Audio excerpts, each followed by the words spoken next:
students, I'm Shaista Khan and welcome to student tutorial. Please like and subscribe our channel. अब देखिए, अब हमने क्या क्या पढ़ लिया। हमने पढ़ लिया रिफ्लेक्शन क्या होता है, ये भी पढ़ लिया। उसके बाद लॉज ऑफ रिफ्लेक्शन भी पढ़ लिए। उसमें 2 लॉज होते हैं, first law and second law. First law क्या कहता है कि incident ray, reflected ray and normal are lie in same plane. और सेकेंड लॉ क्या कहता है कि जो इंसिडेंट रे, जो एंगल ऑफ इंसिडेंट है वो किस always equal to the angle of reflection. ठीक है, अब जो है अब हम पढ़ेंगे कि रिफ्लेक्शन जो होता है वो 2 टाइप का होता है। कितने टाइप का होता है? 2 टाइप का होता है। एक होता है रेगुलर रिफ्लेक्शन और एक होता है इररेगुलर और अ डिफ्यूज रिफ्लेक्शन। ठीक है, रिफ्लेक्शन कितने टाइप के होते हैं? 2 टाइप के होते हैं। एक होता है, first is regular reflection and second is irregular and diffuse, मतलब उसको डिफ्यूज भी रिफ्लेक्शन भी बोल सकते हैं। ठीक है, तो पहले हम पढ़ेंगे कि रेगुलर रिफ्लेक्शन क्या होता है। ठीक है, तो regular reflection, if the reflecting surface is smooth and well polished, the parallel beam of incident light is reflected as a parallel beam in one direction. अब मैंने आपको बताया था कि जो रेज में कि जब जो लाइट होती है, जो उसकी रेज होती है, तो वो अगर बंच में आए, बंच में हो, तो उसको हम रेज ना बोल के उसको हम क्या बोलेंगे? बीम बोलते हैं। क्या बोलते हैं? बीम बोलते हैं। ठीक है, तो यहाँ पे हम बीम की ही बात कर रहे हैं।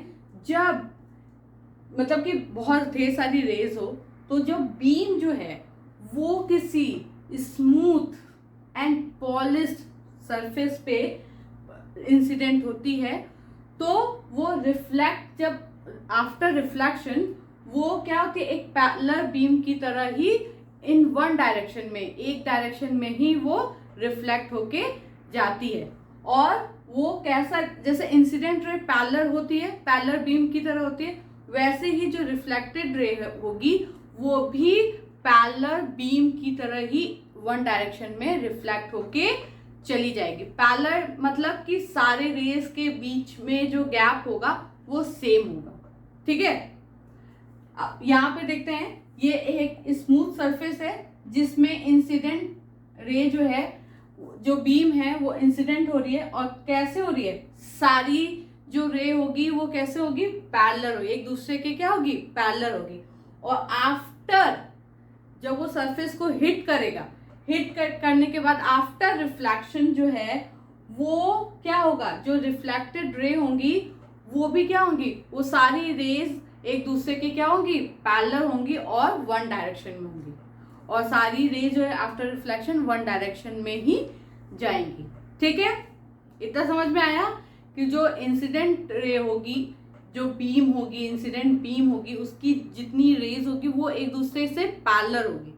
तो आफ्टर रिफ्लेक्शन भी जो बीम होगी वो उसकी सारी रेज भी पैरेलल होगी एक दूसरे के, और वो कहाँ जाएगी? वन डायरेक्शन में जाएगी। ठीक है, उसके बाद the smooth and well polished surface which light suffer regular reflection is called a mirror. यहाँ पे क्यों बोला है कॉल्ड अ मिरर? क्योंकि कभी भी आप देखोगे ना, तो जहां पे रेगुलर रिफ्लेक्शन हो रहा है ना, वो एक मिरर की तरह, अब एकदम एग्जैक्टली तो मिरर की तरह नहीं, लेकिन थोड़ा बहुत मिरर की तरह वो बिहेव करता है।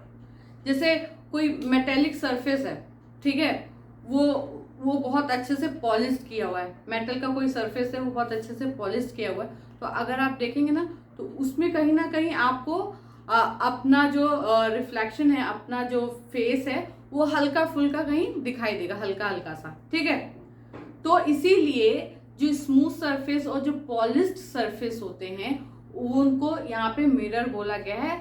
ये मिरर एग्जैक्टली मिरर की तरह बिहेव नहीं करता, ये एग्जैक्टली मिरर नहीं होता, ये मिरर की तरह बिहेव करता है।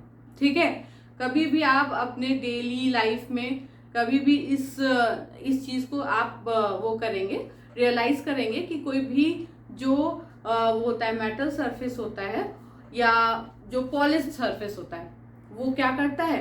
वो एक मिरर की तरह क्या करता है? बिहेव करता है।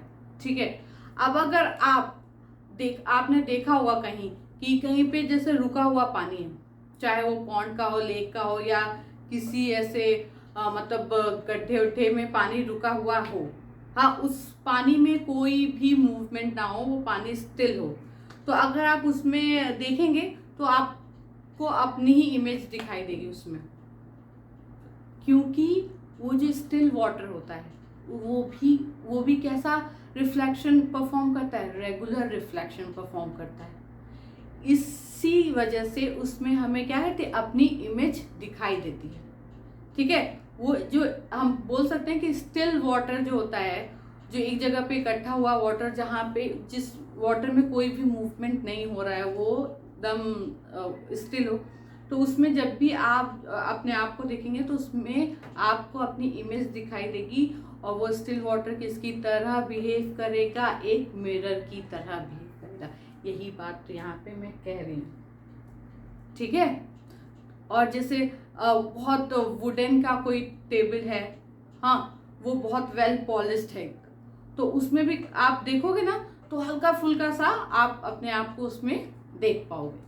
तो जहाँ भी स्मूथ सरफेस और पॉलिश्ड सरफेस होता है, वो क्या परफॉर्म करता है, रेगुलर रिफ्लेक्शन परफॉर्म करता है। वहाँ पे क्या होता है, रेगुलर रिफ्लेक्शन होता है। ठीक है, का स्मूथ सरफेस और वेल पॉलिश्ड सरफेस क्या कौन सा रिफ्लेक्शन परफॉर्म करता है, रेगुलर रिफ्लेक्शन परफॉर्म करता है। ठीक है, हम अपना थर्ड पॉइंट भी देख लेते हैं। The still water surface of pond और lake and a polished wooden table are produce regular reflection of light. ठीक है, कि जो स्टिल वाटर है, वुड वेल पॉलिश्ड वुडन वो है, टेबल है, या आपका स्मूथ सरफेस है, या वेल पॉलिश्ड मेटल सरफेस है, ये सब क्या करते हैं, रेगुलर रिफ्लेक्शन परफॉर्म करते हैं। यहाँ पे क्या होता है, लाइट का रेगुलर रिफ्लेक्शन होता है। और रेगुलर रिफ्लेक्शन क्या होता है कि जब बीम में सारी बीम में ये जो बीम होती है उसकी जो रेज होती है, वो सारी रेज एक दूसरे की क्या होती है, पैरेलल इंसिडेंट हो, और पैरेलल ही वो रिफ्लेक्ट होके किसी एक डायरेक्शन में वो वापस चली जाती है, उसको बोलते हैं हम रेगुलर रिफ्लेक्शन। ठीक है, अब इसके बाद हम देखेंगे इररेगुलर रिफ्लेक्शन और डिफ्यूज रिफ्लेक्शन। ठीक है, हमने अब रेगुलर रिफ्लेक्शन तो देख लिया, अब क्या है, सेकेंड इज इररेगुलर और डिफ्यूज रिफ्लेक्शन। ठीक है, अब जो रेगुलर रिफ्लेक्शन था वो कहाँ परफॉर्म करता है, एक स्मूथ सरफेस और पॉलिश्ड सरफेस। अब जब सरफेस जो है वो क्या हो, स्मूथ ना हो और वेल पॉलिश्ड ना हो, रफ हो, तब वहाँ पे कौन सा रिफ्लेक्शन होगा, किस टाइप का रिफ्लेक्शन होगा, इररेगुलर रिफ्लेक्शन होगा। जब कोई भी सरफेस रफ हो तो वहाँ पे इररेगुलर रिफ्लेक्शन होता है। अब इररेगुलर रिफ्लेक्शन क्या होता है, if the reflecting surface is rough, the parallel beam of incident light is reflected in different direction or scattered in different direction। जब कोई रफ सरफेस हो, उस पे जब पैरेलल बीम इंसिडेंट होती है, तो आफ्टर रिफ्लेक्शन वो जो बीम है वो अलग अलग डायरेक्शन में रिफ्लेक्ट होके जाती है। रेगुलर रिफ्लेक्शन में क्या था कि वो एक सेम डायरेक्शन में जा रही थी, ठीक है, और वो भी पैरेलल बीम के ही तरह वो रिफ्लेक्ट होके जा रही थी। लेकिन यहाँ पे क्या है कि यहाँ पे आफ्टर रिफ्लेक्शन वो जो बीम है वो अलग अलग डायरेक्शन में रिफ्लेक्ट होके जाएगी। अब देखिए ये क्या है, ये हमारा एक रफ सरफेस है, इस पे ये बीम जो है इंसिडेंट हुई। जो इंसिडेंट बीम है वो आप देखेंगे तो वो क्या है, एक दूसरे के पैरेलल है, क्या है, पैरेलल है। और आफ्टर रिफ्लेक्शन रफ सरफेस होने की वजह से वो रिफ्लेक्ट होके कहाँ जा रही है, अलग अलग डायरेक्शन में जा रही है। कहाँ जा रही है, अलग अलग डायरेक्शन में जा रही है, वो किसी एक डायरेक्शन में नहीं जा रही है। तो इस तरह के रिफ्लेक्शन को क्या बोलेंगे, इररेगुलर और डिफ्यूज रिफ्लेक्शन। इसमें क्या होता है, जो बीम होते हैं वो स्कैटर हो जाती है, वो चारों तरफ वो फैलने लगती है। ठीक है, वो उसका कोई एक पर्टिकुलर डायरेक्शन नहीं होता है, वो हर डायरेक्शन में फैलती है।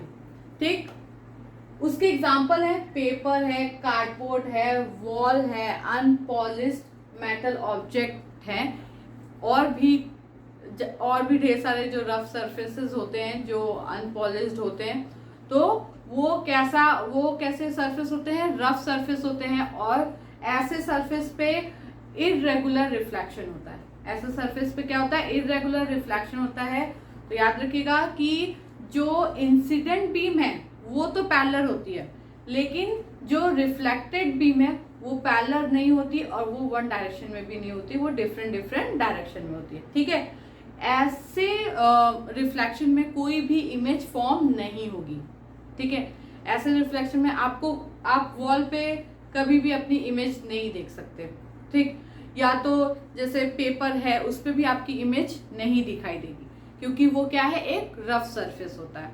ठीक है, अच्छा, जैसे क्या था कि रेगुलर रिफ्लेक्शन में क्या था कि जो इंसिडेंट रे थी वो रिफ्लेक्टेड रे, उन दोनों का जो मतलब एंगल ऑफ इंसिडेंस और एंगल ऑफ रिफ्लेक्शन उस रेगुलर रिफ्लेक्शन में क्या था, सेम था। रेगुलर रिफ्लेक्शन में जो एंगल ऑफ इंसिडेंट है और जो एंगल ऑफ रिफ्लेक्शन है वो क्या था, सेम था। But in the irregular reflection में मतलब कि इस केस में जो इररेगुलर रिफ्लेक्शन है वहां पे angle of incident is not equal to the angle of reflection. जो एंगल ऑफ इंसिडेंट है वो एंगल ऑफ रिफ्लेक्शन के बराबर नहीं होगा।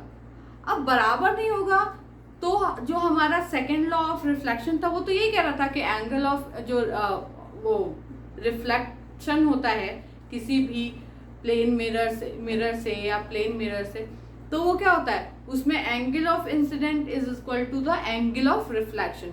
बट यहाँ तो एंगल ऑफ इंसिडेंट जो है वो एंगल ऑफ रिफ्लेक्शन के बराबर नहीं हो रहा है। तो इसका क्या मतलब है कि क्या हमारा जो मतलब लॉ ऑफ रिफ्लेक्शन है वो यहाँ पे फेल हो रहा है?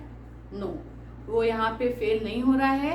ये reflection due to roughness of surface की रफनेस की वजह से ये इरेगुलर रिफ्लेक्शन हो रहा है। ठीक है, इसका ये मतलब नहीं कि यहाँ पे हमारा जो लॉ ऑफ रिफ्लेक्शन है वो फेल हो रहा है, नहीं।